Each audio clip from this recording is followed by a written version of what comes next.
Hi there, I'm Drew Badger, the world's #1 English fluency guide, and it is a pleasure to welcome you to another advanced listening practice lesson. I've just woken up, so I'm excited to make a video. I'm going to be quite busy today, but I was inspired to make a video just, thinking about some interesting quotes that have inspired my life, some interesting situations. And actually, I received a mail from one learner who was saying, could I review some things about the past tense? So I thought, why not just, kind of combine these two ideas and talk about some quotes and situations that have been powerful for my own life, but also do so while talking about things from the past. So I'll be describing things in the past and using a lot of past tense in this video. Anyway, so if I make a mistake or anything while I'm speaking, it's just because I literally just woke up maybe like a couple minutes ago. So I'm actually really excited, but anyway, I'm trying to wake up. It's a beautiful day here in Japan. We actually had an earthquake last night in, I'm in Nagasaki Prefecture, and Kumamoto, the next prefecture over, had a pretty bad earthquake, like a level 7 on the Richter scale, and so we actually felt that last night. So we were having maybe like a level 4, level 3 earthquake around here. So it wasn't so bad in Nagasaki, but over there was actually pretty, some places were actually pretty badly damaged. So I didn't quite sleep so well last night. But anyway, I'm excited to wake up and make this video for you now. As usual, if you're new to this series, I'd really appreciate it if you go back and watch some of the previous videos that we made on the channel. That way you can understand this video series better. And if you're ready and you're excited to begin, here we go.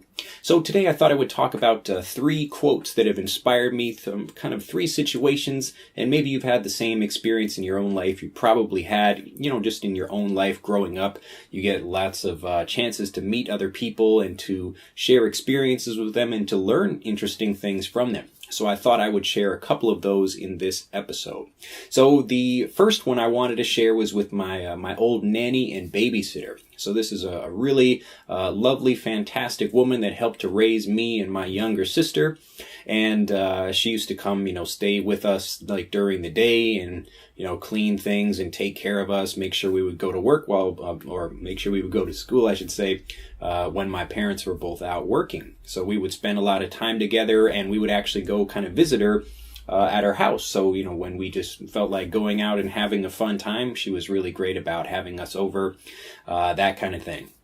So on one occasion when I was riding in the car with her and my sister was with me, we were just going to spend the night at her house.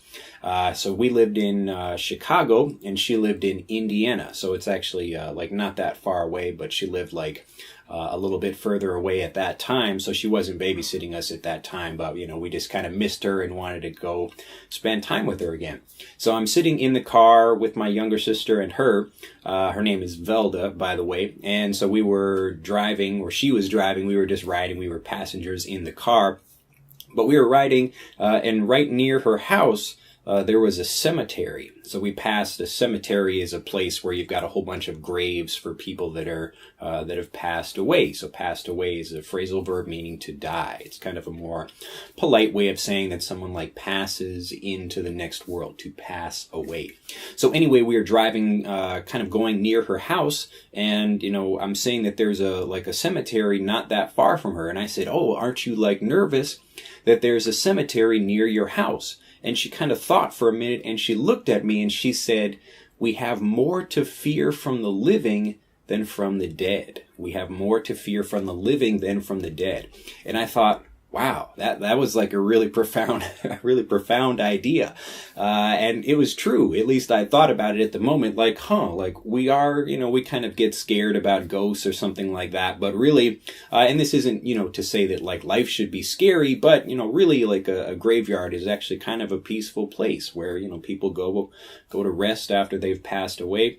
But it really made me think about something in a different way. And it's something that really stuck with me. When something sticks with you, it's like an idea or something that you keep, and it's very powerful. It impacts you in a particular way. So this idea stuck with me of recognizing that we have more to fear from the living than we do from the dead. Anyway, so that's the first story. The second one was when I was working at a marina. So this is just a place where there are boats, like a local harbor, that kind of thing. Back when I was in I was in high school, and I remember talking to kind of like the owner, or not the owner, but like the manager of that marina. This is back in Chicago. A really great place. It was actually a lot of fun during the summer to hang out on different boats and talk to people. I was like getting tips for, helping people do different stuff, but it was a lot of fun as a summer job. And this is a typical thing people do in America. They maybe I would be studying, like one thing in school, but then go get a summer job doing, whatever, like construction or something like that, just to get outside or do something interesting with my time. So on this occasion, I was talking with the manager, and he was telling me about a party he was going to. And I knew he had a girlfriend or whatever. So I said, hey, are you going to bring your girlfriend with you to this party? And he said, he kind of like thought for a minute, just like Velda did. And he like thought for a minute, and he looked at me and he said, you don't bring sand to the beach. You don't bring sand to the beach. And I thought, oh, that's so funny. Like, he was just being, he was joking, kind of, but he was basically saying, like, you don't bring your girlfriend to a place where there will be lots of women. And I didn't think this was like great advice. I wasn't like, oh, wow, like maybe I should do that. But I just thought it was a really great way of expressing that. And I kind of admired his honesty about that. He was like, yeah, I have a girlfriend, but whatever. So not, my personal opinions about that aside, I just thought it was like a really amazing quote, because I'd never heard that before. And so I'm passing that along to you today. So you could use, you don't bring sand to the beach in any kind of thing. Like, you don't bring flowers, to Hawaii or something like that, because there are already flowers over there. So, in this kind of situation, you could just use, you don't bring sand to the beach, because at the beach, there's already lots of sand there. Now, the last quote I will leave you with, this one is probably the most important that's affected my life, and affected the way I think. And so this one was when I was, back at home as a young kid, maybe, 8 years old, something like that. I used to do a lot of baking with my mom. So my sister and I, we would also do some baking, but I would make pies and cookies. I just really liked to bake. It was a lot of fun. I don't really do so much of that now, but when I was younger, I did a lot of baking. And so my family, we would get really make sure, when we bake something, we would all take our portion of that thing. So if it was a pie, we would cut up the pieces and really make sure that everybody had their own, little slice of it. So me being a young boy, I would be very impatient, and I would get my fourth of the pie or something like that, and start eating it really quickly. And then I would finish it before everybody else ate their portion. So my younger sister, Emily, so she would be sitting there, and have her portion of pie, and she would always be very patient and wait. And I don't know why she was waiting. The pie was really good right after you make it. But so she would be sitting there and then wait quite a while. And when I'm using this phrase, she would be sitting there, what I mean is she would be doing something, or whatever, but taking time to do something. So she would be sitting there. It doesn't mean she's literally sitting someplace. But anyway, so she would be sitting there and thinking, okay, I'm going to wait and kind of savor it. So savor the anticipation of eating the pie. So she was very good about that. I was not, as I was saying, I was kind of an impatient kind of child.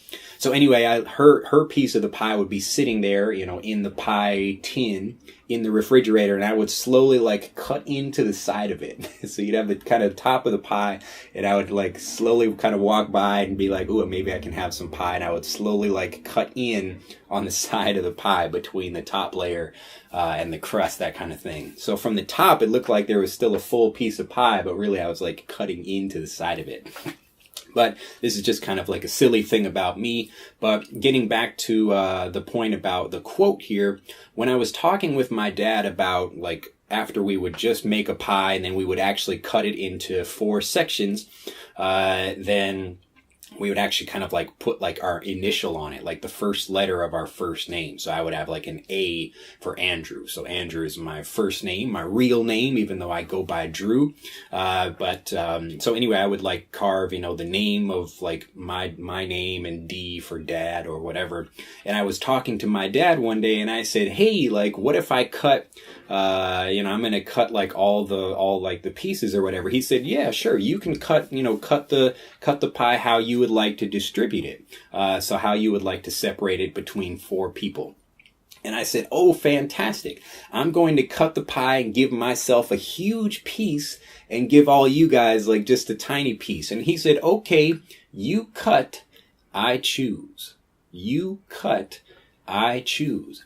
And I thought, and it like immediately I thought like, wow, that was like a really great idea for like government and dealing with people and things like that. And so my dad was basically saying like, you can cut whatever size piece you want, like you make the portions, but then I get to choose which piece I want. And you can believe that I was definitely like, I'm going to like cut it exactly. I had like a ruler out to make sure it was like exactly 4 pieces, exactly of equal size. But that's just another quote that really stuck with me. And when I think about that now, I try to think about rules in that way, about how you're kind of using the situation to make sure that the person is checked from like breaking the rules or doing something like that would give them too much of an advantage. So another thing, like another example of this rule is, I would be riding in the car with my dad and he would say, oh, you can listen to whatever you want on the radio. And I would say, oh, fantastic. So I would pick a channel and he would say, you can pick the channel, but I get to pick the volume. So you can pick the channel, but I can pick the volume. So what that means is that like if I select a channel that's like, like loud rock and roll that maybe he doesn't want to listen to, he can turn the volume all the way off and then we don't listen to anything. So it forces you to compromise and actually have like a really good situation like that. Anyway, that's just 3 powerful quotes, situations from my life that I wanted to share with you. I thought it was just a great opportunity. So even though I'm kind of still waking up over here in Japan, and it's a beautiful day, I thought I would share that with you.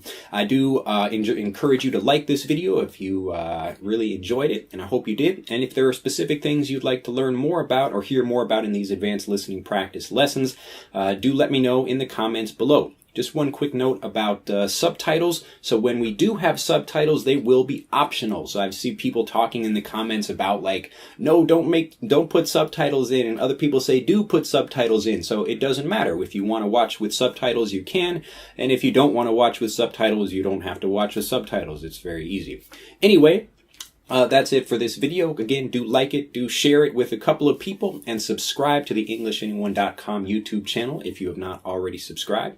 And I look forward to seeing you in the next video lesson. Bye-bye. To continue learning, click on the link in this video to download Speak English Naturally, our free guide to speaking and sounding like a native English speaker. The guide reveals the 3 most important kinds of conversational English you must learn if you want to sound native, and will help you experience instant improvement in your fluency and speaking confidence.